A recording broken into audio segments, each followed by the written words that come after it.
Y siguiendo un poco esta miniserie, Caminos de Liberación. Si queréis, por favor, los aquí presentes, ir a primer libro de Reyes, capítulo 19. Tendremos una lectura.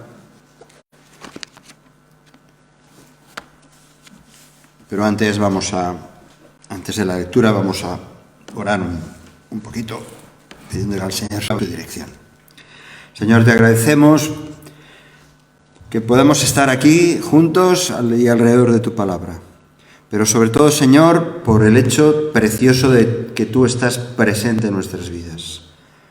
Y, Señor, no queremos dejar de lado el recordar que tú lo eres todo, que tú eres nuestra esperanza, que, Señor, tu mirada está puesta en cada uno de tus hijos y que podemos sentirnos, Señor, bajo tu mano protectora, guiados por tu amor y cubiertos de tu misericordia.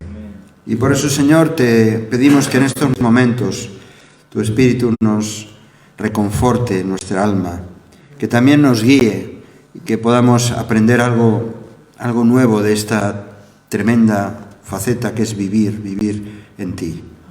Por eso, Señor, te pedimos tu ayuda y tu dirección. En el nombre de Jesús. Amén, Señor. Amén. Perdón, un momentito.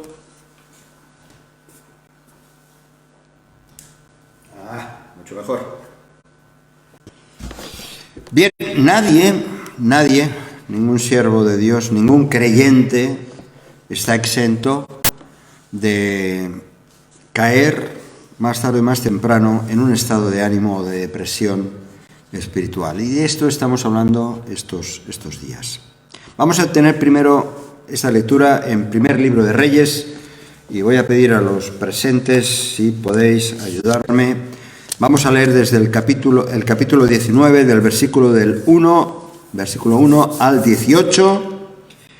Y Acab dio a Jezabel la nueva de todo lo que Elías había hecho y de cómo había matado a espada a todos los profetas.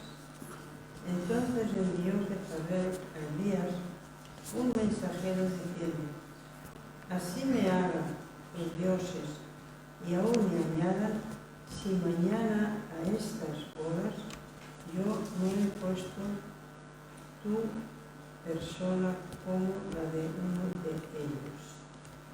Viendo pues el peligro, se levantó y se fue para salvar la vida.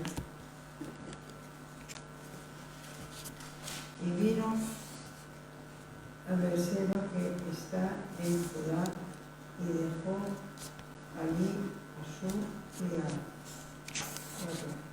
Y él se fue por el desierto a un día de camino, y vino y se sentó debajo de un enebro, y deseando morirse, dijo: basta ya, oh Jehová, quítame la vida, pues no soy yo mejor que mi padre.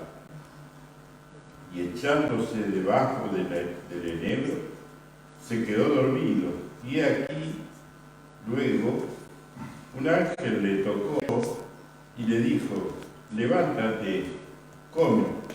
Entonces él miró y he aquí, a su cabecera, una torta cocida sobre las ascuas y una vasija de agua, y comió y bebió i volvió a dormir-se. L'àngel del Senyor va tornar altra volta, el va tocar i li digui: aixeca't i menja, perquè el viatge serà molt llarg per a tu. Es va alçar i va menjar i beure, i amb les energies d'aquell àpat va caminar 40 dies i 40 nits fins a l'Oreb, la muntanya de Déu. Allà es va ficar en una cova on va passar la nit. Llavors tingué una revelació del Senyor que li digué: què fas aquí, Elías? Él respondió: he sentido un vivo celo por Jehová, Dios de los ejércitos, porque los hijos de Israel han dejado tu pacto, han derribado tus altares y han matado a espada a tus profetas, y solo yo he quedado y me buscan para quitarme la vida. Y él le dijo, sal fuera y ponte en el monte delante de Jehová. Y he aquí Jehová que pasaba, y un grande y poderoso viento que rompía los montes y quebraba las peñas delante de Jehová. Pero Jehová no estaba en el viento. Y tras el viento un terremoto, pero Jehová no estaba en el terremoto. Y tras el terremoto un fuego, pero Jehová no estaba en el fuego. Y tras el fuego un silbido apacible y delicado. Y cuando lo oyó Elías, cubrió su rostro con su manto, y salió, y se puso a la puerta de la cueva. Y he aquí vino a él una voz, diciendo, ¿qué haces aquí, Elías? Él respondió, he sentido un vivo celo por Jehová, Dios de los ejércitos, porque los hijos de Israel han dejado tu pacto, han derribado tus altares, y han matado a espada a tus profetas. Y solo yo he quedado, y me buscan para quitarme la vida. Y le dijo Jehová, ve, vuélvete por tu camino, por el desierto de Damasco, y llegarás, y ungirás a Hazael por rey de Siria. A Jehú, hijo de Nimsi, ungirás por rey sobre Israel. Y a Eliseo, hijo de Safat, de Abel Meola, ungirás para que sea profeta en tu lugar. Y el que escapare de la espada de Hazael, Jehú lo matará. Y el que escapare de la espada de Jehú, Eliseo lo matará. Y yo haré que queden en Israel 7,000, cuyas rodillas no se doblarán ante Baal, y cuyas bocas no lo besaron. Amén. Hasta aquí la palabra. Dice, bueno, este último versículo que leías, Joan, dice, cuyas rodillas no se doblaron. O sea que ya era un hecho que no habían doblado sus rodillas delante de Baal, delante de los dioses. Bien, como decía antes, ¿quién no ha pasado por algún tipo de situación depresiva por cualquier circunstancia? No importa ni siquiera que lleva muchos años de ser creyente, ni siquiera que tenga incluso responsabilidades ministeriales. La contradicción es que si llegábamos a vivir en esa situación, fácilmente llegamos a adoptar a veces actitudes de queja, de quejarnos delante de Dios. Pablo advierte claramente en 1 Corintios, dice que si alguien piensa que está firme, tenga cuidado de no caer. Tengan cuidado, dice, no habéis sufrido ninguna tentación que no sea común al género humano. Y todos estamos hechos de la misma pasta. Dice, pero Dios es fiel y no permitirá que nosotros seáis tentados más allá de lo que podáis aguantar. Más bien, cuando llegue la tentación, Él, el Señor, os dará también una salida a fin de que podáis resistir. Así que, como todos somos hechos de la misma pasta, como somos del mismo polvo, todos somos presa, podemos llegar a ser presa de cualquier tipo de depresión o de situación de ansiedad, de angustia. Y el lema de esta miniserie es Caminos para la liberación. Dios nos abre caminos en medio de la desesperación, Dios nos abre caminos en medio de la tristeza o de la depresión espiritual, y lo hace porque Él, como dice Pablo, porque Él es fiel. Dios es fiel. Estuvimos viendo en el primer estudio sobre este tema, estuvimos viendo el caso de David, cómo David supo esperar en Él confrontó su abatimiento y cómo Dios le dio de nuevo el volver a tener gozo, alegría en su vida. ¿Por qué? Porque Dios era su roca y Él lo manifiesta, Él lo explicó, lo estuvimos viendo en aquel día. Dios era la roca de David y también era su gozo, y Él lo expresa en un salmo precioso que estuvimos viendo. Vimos también el último día la historia de Moisés, cómo Moisés fue tratado por Dios antes de tomar la iniciativa del liderazgo, nada menos que de sacar al pueblo de Israel, sacarlo de Egipto. Y Moisés experimentó la providencia de Dios allí en el desierto, y me parece que nosotros muchas veces no somos conscientes de cómo el Señor nos está proveyendo, nos está protegiendo, nos está preservando, cómo Dios nos está asistiendo en cada momento de nuestra vida. Sí que tenemos motivos por los cuales salir del pozo, de cualquier tipo de pozo, de la tristeza, de la desesperación, del abatimiento. ¿Por qué? Porque hay caminos de liberación. Y ese es el propósito un poco de ver estos personajes de la palabra de Dios, cómo Dios está al tanto de esos grandes siervos que para nosotros causan admiración, pero que a fin de cuentas también pasaron por momentos complicados. Y hoy, otro gran personaje de la Escritura nos enseña acerca de esta providencia, de esta dirección de parte de Dios, cuando todo parecía estar en contra. ¿Sí? Conocemos la historia, o parte de la historia, del profeta Elías. Elías, entendido como el mayor de los profetas, reconocido por el pueblo hebreo como eso, como el mayor de todos los profetas. Bien, Elías, cuyo nombre significa mi Dios es Yahvé, nació hace nada menos que hace 2800 años. Son años esos.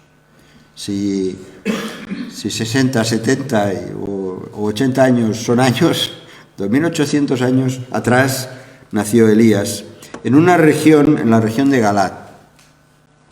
Yo no sé si podéis percibirlo bien, pero os iré indicando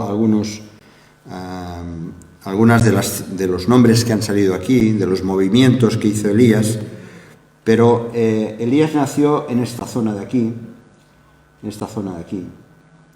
Galat. Hacía poco que el reino hebreo se había dividido en dos partes. Estaba el reino de Israel, donde aquí prácticamente estaban las 10 tribus, y luego estaba el reino de Judá y Benjamín, que estaban aquí.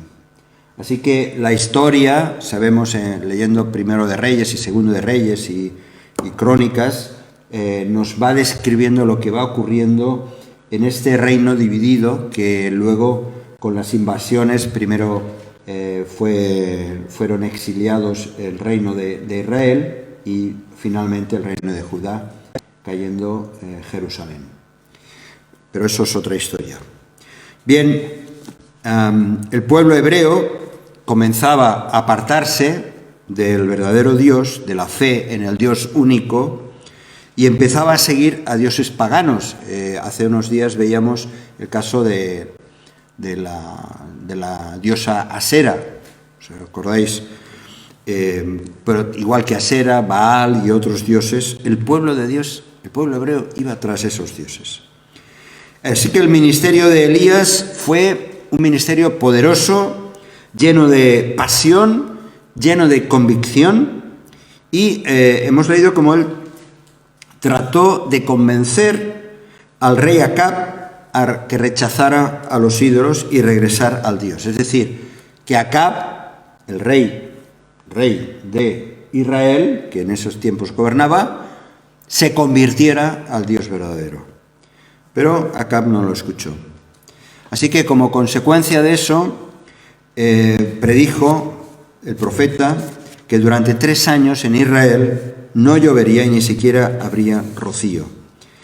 En los capítulos anteriores vemos más de toda esta historia. Así que una terrible sequía y hambruna asolió el país.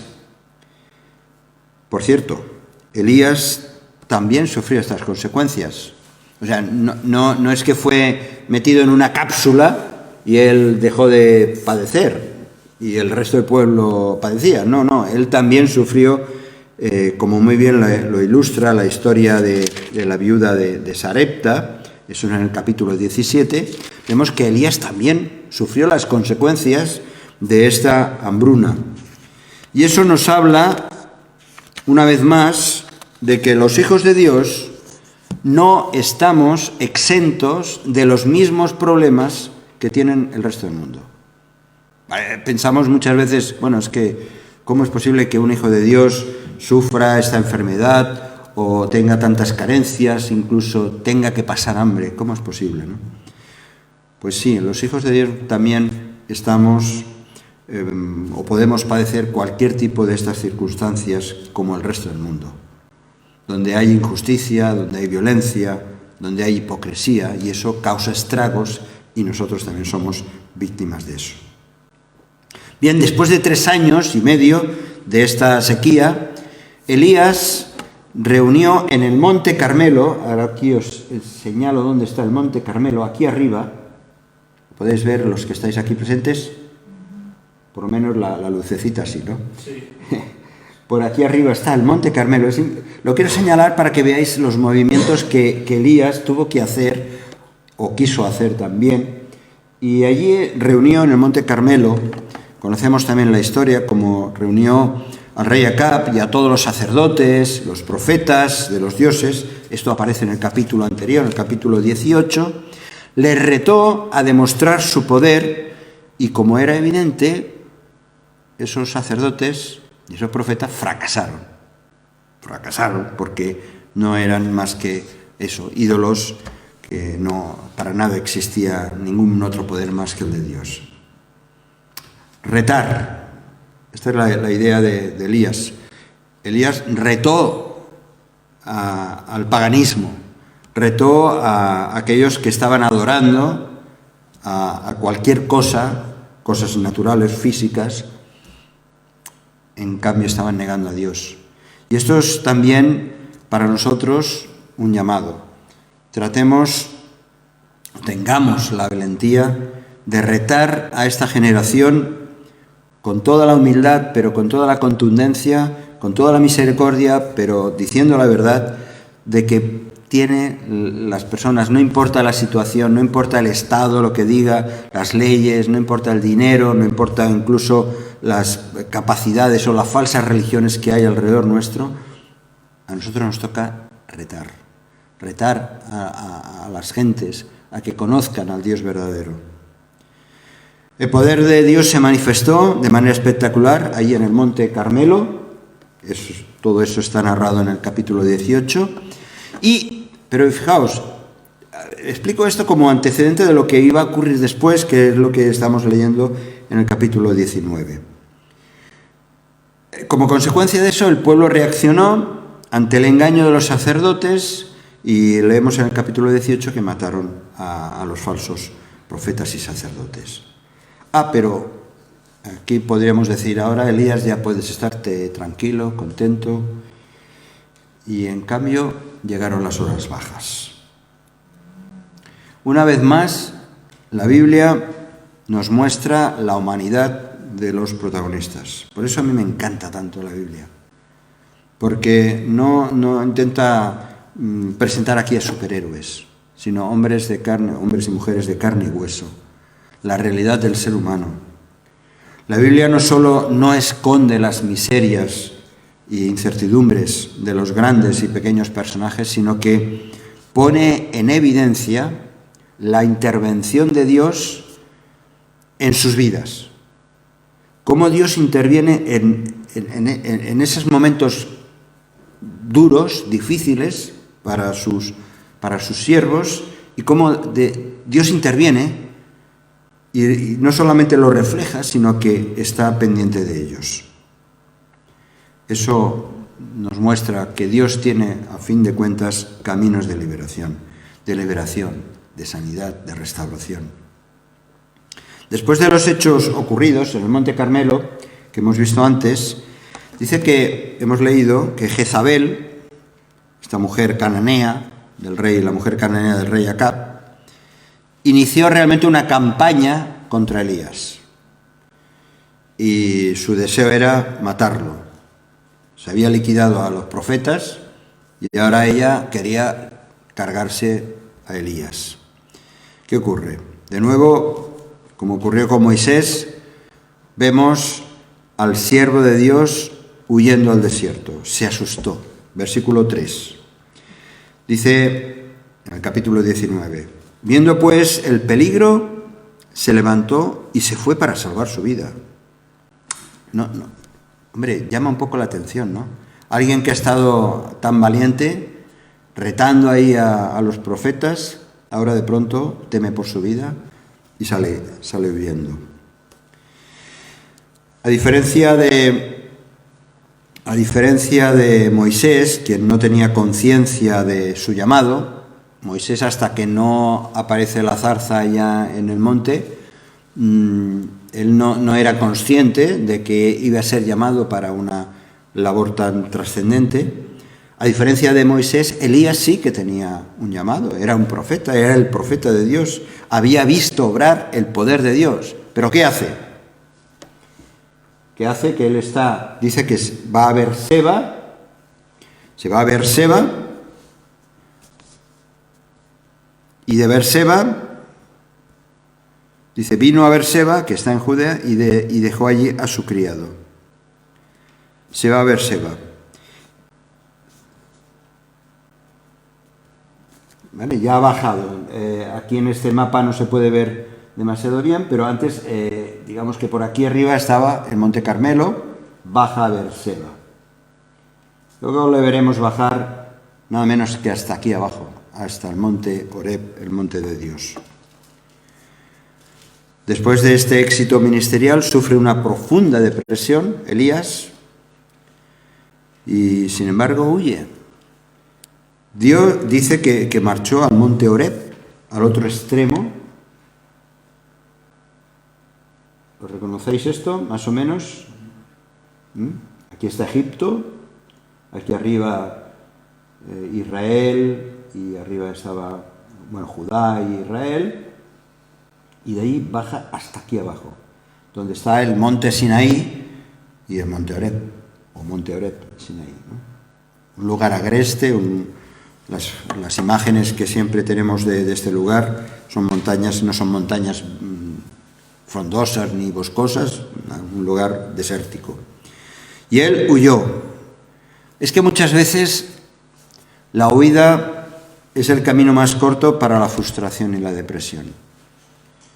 No queremos enfrentarnos a las situaciones, hay muchas maneras de huir, hay muchas maneras de evadirse de la realidad, de no asumir responsabilidades.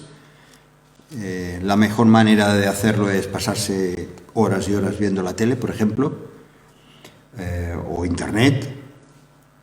Pero en ese periodo hemos leído cómo Dios abre el corazón, se dirige a Elías, y Elías también al mismo tiempo abre su corazón, va al encuentro de Dios. Versículo 4. Dice, se fue por el desierto un día de camino y vino, se sentó debajo de un enebro y deseando morirse, dijo, basta ya, Señor, quítame la vida, no soy mejor que mis padres. Estoy harto, Señor.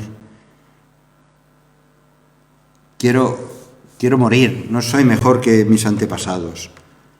Cuanto más desasistido o abandonado uno puede sentirse, es cuando más precisamente ha de depender de Dios. Sin embargo, la actitud que toma Elías es dormir. Dice que se echó a dormir debajo de un árbol, de un enebro. El ángel del Señor lo despierta, le manda que se levante, que coma, y el ángel mismo prepara ahí un panecillo y agua. Y yo me pregunto, y os pregunto a vosotros también, para que pensemos juntos, ¿cómo Dios nos trata en nuestras horas bajas? ¿Cómo el Señor nos está tratando en momentos que no tenemos ánimo para nada? ¿El Señor está en una actitud pasiva? ¿Está esperando a que reaccionemos simplemente? ¿Se ocupa realmente el Señor de nosotros cuando estamos desalentados, cuando estamos frustrados, cuando estamos hartos de situaciones? ¿O pensamos que pasamos desapercibidos a su gracia, a su misericordia? Dice Santiago, el apóstol Santiago, capítulo 5, vamos a leer del 13 al 18. Santiago, capítulo 5,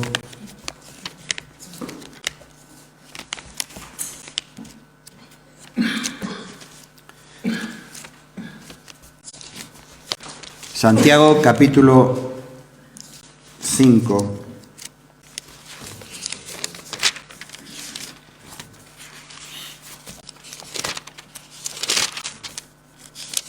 Versículos del 13 al 18. ¿Quién lo lee, por favor? ¿Está alguno entre vosotros afligido? Haga oración. ¿Está alguno alegre? Cante alabanza. ¿Está alguno enfermo entre vosotros? Llame a los ancianos de la iglesia y oren por él, ungiéndole con aceite en el nombre del Señor. Y la oración de fe salvará al enfermo, y el Señor lo levantará. Y si hubiera cometido pecados, les serán perdonados. Confesaos vuestras ofensas unos a otros, y orad unos por otros, para que seáis sanados. La oración eficaz del justo puede mucho.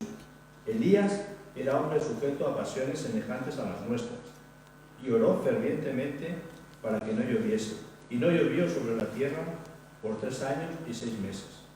Y otra vez oró, y el cielo dio lluvia, y la tierra produjo su fruto. Uno llega a la conclusión, después de que se analiza cuando se está pasando un tiempo complicado, un poco difícil, a veces llegamos a la conclusión de que, bueno, lo mío no se arregla con oraciones. Lo mío se arregla quizá de otra manera. Mis tristezas quizá tengan una raíz psicológica. He sido despreciado, me han tratado mal o me han ignorado, y bla, bla, bla, bla. Y empezamos a buscar razonamientos.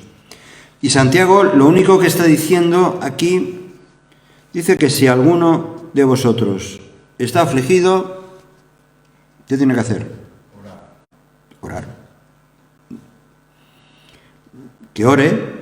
Si alguno está afligido, porque las causas pueden ser múltiples, pueden ser muchísimas, y muchas de ellas verdaderas, no digo que no lo sean, pero la exhortación de la palabra es: ¿estás afligido?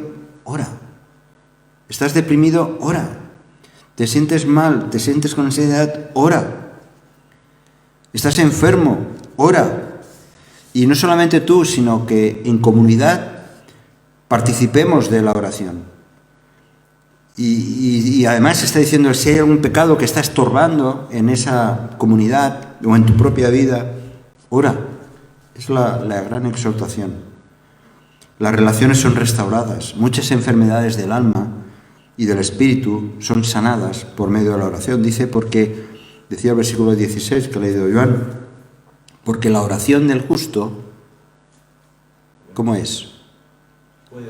Puede mucho, es poderosa. Es poderosa y es eficaz. Dios quiere restaurarnos, quiere levantarnos, quiere alimentarnos, igual que lo hizo con Elías. Lo preparó durante 40 días y 40 noches para que se dirigiera hacia el monte Horeb, como hemos visto, donde se había revelado 500 años atrás a Moisés. No importa los años ni el devenir de la historia de los tiempos, Dios sigue queriendo revelarse a nuestras vidas, como lo hizo con Elías, como lo hizo con Moisés, como lo ha hecho con miles y miles de hombres y mujeres. Jesucristo dejó claro que el Padre se revelaría de una manera especial a aquellos que venían hasta su presencia. Dice, vamos a leer, otro pasaje. El Señor dice que estando ya a punto de ser sacrificado en la cruz, Jesús alentaba a sus discípulos. Les dice en Juan, el Evangelio de Juan, capítulo 16, versículos del 20 al 22. Ahora, ¿quién lo lee, por favor? Juan 16. Juan 16, versículos del 20 al 22. De cierto os digo que vosotros lloraréis y lamentaréis, y el mundo se alegrará, pero aunque vosotros estéis tristes, vuestra tristeza se convertirá en gozo. La mujer, cuando da a luz, tiene dolor, porque ha llegado su hora, pero después que ha dado a luz un niño, ya no se acuerda de la angustia por el gozo de que haya nacido un hombre en el mundo. También vosotros ahora tenéis tristeza, pero os volveréis a ver y se gozará vuestro corazón y nadie os quitará vuestro gozo. Es una invitación preciosa del Señor Jesús, que a pesar de la tristeza, en aquellos momentos ellos iban a notar la ausencia del Señor. Habían estado conviviendo con Él prácticamente casi 3 años, viendo sus obras poderosas y no entendiendo muchas de las cosas que estaban ocurriendo, pero ellos ya empezaban a sentir en su ánimo esa tristeza. Y el Señor le dice, mirad, eso es como la que va a dar a luz, ¿no? Da a luz, sufre, pero luego cuando ve a su niño, a su bebé, se llena de gozo. Vais a volver a encontrarme, vais a volver a tener esa relación conmigo por toda la eternidad y vais a experimentar el gozo. No importa la tristeza. Bueno, la situación, volviendo a la historia de Elías, dice que finalmente acabó en una cueva. Vamos al texto de Reyes, primero de Reyes, capítulo 19.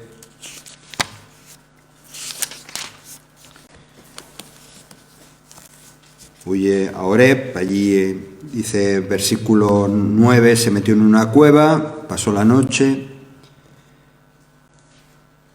y ahí están pasando cosas. Ahí llegó a esa cueva, pasó la noche, le vino la palabra del Señor, el Señor le dice, pero ¿qué haces aquí? ¿Qué haces aquí? Y él le da su respuesta. Yo no sé si el Señor nos preguntase, bueno, pero ¿qué haces ahí? ¿No? Fernando, ¿qué haces ahí? Metido, escondido, huyendo de situaciones, ¿qué haces ahí? Yo estoy aquí.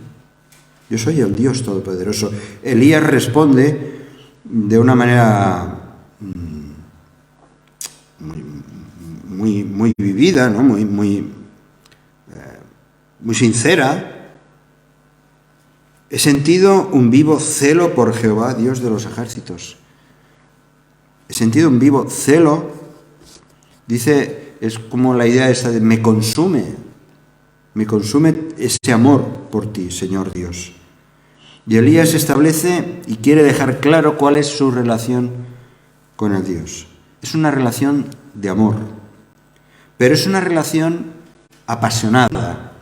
Yo creo que no era un hombre plano, en el sentido de emocionalmente, sino todo lo contrario. Era un hombre apasionado. Era un hombre apasionado y no nos engañemos. Nosotros, algunos de los que estamos aquí, tenemos ya muchos años en la fe y somos conscientes de que sin pasión, si no estamos apasionados por el Señor, por su palabra, por su obra, por su iglesia, pues somos peor que tibios.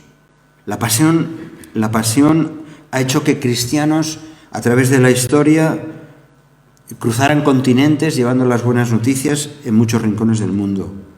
La pasión por Dios ha hecho que también cristianos entregasen sus vidas en sacrificio. Ese amor apasionado por Cristo ha lanzado a miles de ministerios que han hecho posible que haya la palabra de Dios, que haya atención a toda clase de gentes marginadas, llevando esperanza a drogadictos, a leprosos, a prostitutas, a minusválidos, a ciegos, a tribus desconocidas, como veíamos el domingo con esa película. Es la pasión lo que nos mueve y es la pasión lo que nos sostiene para poder hablarle a una persona del amor de Dios. Es que sin pasión estamos perdidos. Amén. Seríamos robots. Amén. Pero también aquí vemos como esta pasión que tenía Elías, también él muestra su sinceridad. Le descubre al Señor sus temores más profundos. La maldad de este mundo está matando el avance del verdadero reino de Dios. Él incluso teme por su vida. Está ahí escondido en una cueva. Sí, está apasionado por el amor de Dios, pero el miedo lo tiene paralizado. O sea, hay esa ambivalencia dentro de nuestro corazón, ¿no? Por un lado, vemos lo importante que es seguir al Señor, pero por otro lado, muchas veces vamos arrastrando los pies. Y es entonces cuando Dios actúa. Le dice: sal de la cueva, sal del agujero, de la hendidura, del escondite, de allá donde te has metido. Dice: preséntate delante de mí en la montaña. Versículo 11. Sal fuera, le dice el Señor a Elías. Sal fuera y ponte en el monte delante de Jehová. Y aquí que Jehová pasará, y un grande y poderoso viento que rompía los montes y quebraba las peñas delante de Jehová. Pero Jehová no estaba en el viento. Hemos leído. Y tras el viento un terremoto, pero Jehová no estaba en el terremoto. Y tras el terremoto un fuego, pero Jehová no estaba en el fuego. Y tras el fuego un silbo apacible. Un silbo apacible. ¿Cómo vamos a tener revelación de Dios? ¿Cómo el Señor nos va a hablar si seguimos escondidos en nuestras ideas, en nuestra manera de hacer, en no tener cambios? ¿Cómo vamos a experimentar ese poder de Dios si estamos con miedo en compartir el mensaje? Dios quiere revelarse a nuestras vidas, Dios quiere usarnos. Como hemos visto, primero pasó un viento fuerte que rompía las montañas, pero no estaba el Señor. Hubo un terremoto, tampoco estaba el Señor. Hubo un fuego, tampoco. Dios no estaba en lo espectacular. En esos momentos Elías necesitaba escuchar el silbo apacible. Una brisa suave, dice, que recorrió el lugar donde estaba Elías y se percató de que Dios estaba pasando. Y entonces salió de la cueva y Dios le habló. Hay un detalle importante. Dios se manifiesta de manera diferente a como tú querrías que Dios se manifestara. A veces quisiéramos que Dios nos hablara de determinada manera o nos mostrase sus planes, y sin embargo Dios lo hace como Él quiere, de lo que es más oportuno para nosotros. Con Elías demuestra que la tristeza, el abatimiento o la depresión que estaba experimentando estaban en un plano distinto con los planes de Dios. Mientras Elías le está diciendo que los israelitas han vuelto sus espaldas a Dios, Dios ha estado planeando una solución. Dios ya estaba trazando un plan de rescate. Son los últimos versículos de este capítulo. A partir del versículo 15 le dice: ve, vuélvete por tu camino, por el desierto de Damasco, regresa, ¿recordáis el mapa aquel? Regresa y llegarás hasta donde está Hazael, rey de Siria, lo unges. ¿Qué nos está diciendo? Pues que, entre otras muchas cosas, nosotros, ofuscados por nuestra situación personal, no estamos viendo lo que Dios está preparando. No podemos verlo. ¿Podemos imaginar esto en nuestra vida? ¿Podemos por un momento pensar, tal como soy, tal como estoy, con lo que tengo, con lo que no tengo, ¿Dios estará planeando algo para mi vida? ¿Dios está pendiente de mis necesidades o de lo que Él quiere hacer conmigo? Mientras tú estás pensando, como veíamos como Elías, ¿no?, que quieres matarte, los miedos, las políticas, la televisión, las leyes judiciales, el cambio climático, las enfermedades, el famoso pasado COVID, estas gripes que no hay manera que sacarlas de encima. Mientras cada uno de nosotros estamos preocupados por todo esto que está alrededor nuestro, Dios ya tiene preparado un plan de éxito, un plan de vida abundante. Jesús lo dijo. Esa vida abundante es el deseo de Dios para nosotros. Solo quiere el Señor, como Elías, que vayamos al Monte Santo, al pie de la cruz, a una vida de oración y a salir fuera de nuestro agujero para escuchar el silbo apacible. 700 años después de esta historia, de la historia de Elías, a Juan Bautista lo confundieron o lo comparaban con Elías. Y lo comparaban a Juan el Bautista también por su pasión, por su valentía, anunciando el reino. Y ya sabéis cómo acabó la cabeza de Juan el Bautista, ¿no? Pero 3 años más tarde, en otro monte, Jesús, el Señor Jesús, también que experimentó en otro monte la transfiguración o la transformación, en la que allí aparecieron nada menos que Moisés y Elías, Jesús allí reivindicó el poder, la presencia y los planes de Dios para la humanidad y también para nosotros. Así que el ministerio de Elías sigue siendo vigente. Él fue arrebatado, conocemos por lo que más adelante salió, está escrito en el libro de Reyes. Elías fue arrebatado más adelante a los cielos en un carro de fuego y su manto, símbolo de autoridad, cayó sobre Eliseo. Pero ese espíritu de Elías, el carácter de este siervo de Dios, sigue presente en cada uno de los hijos de Dios. Y en aquellos que no están dispuestos a doblar sus rodillas ante los vales de este mundo. Es cierto que podemos estar muchas veces, sentirnos deprimidos, sentirnos abatidos, con temores, pensando que estamos ahí en la rendija de un problema que no hay manera de salir de él, o que otros nos menosprecian o desprecian, y sin embargo Dios tiene planes. Qué bueno, qué gozo tan tremendo que podemos experimentar sabiendo que el Señor cuida de nuestras vidas. Porque Dios vive en mí, vive en ti, porque es una realidad. Y eso es algo que podemos experimentar cada día, todos los días del año. Que el Señor nos bendiga, nos guíe a pensar en estas cosas y a animarnos unos a otros, como hemos leído en Santiago. Si este mensaje te ha bendecido o te ha ayudado en algo, puedes suscribirte a nuestro canal de YouTube. También conocerás nuestra comunidad, la Asamblea Bíblica del Camp de Tarragona, en Cambrils, España, a la que estás cordialmente invitada o invitado. También puedes seguirnos por las redes sociales. Los enlaces los encontrarás aquí abajo y podrás visitar nuestra página, así como conocer nuestros programas radiales y podcasts de Yum Radio. ¿Qué? ¿Te suscribes ya a nuestro canal?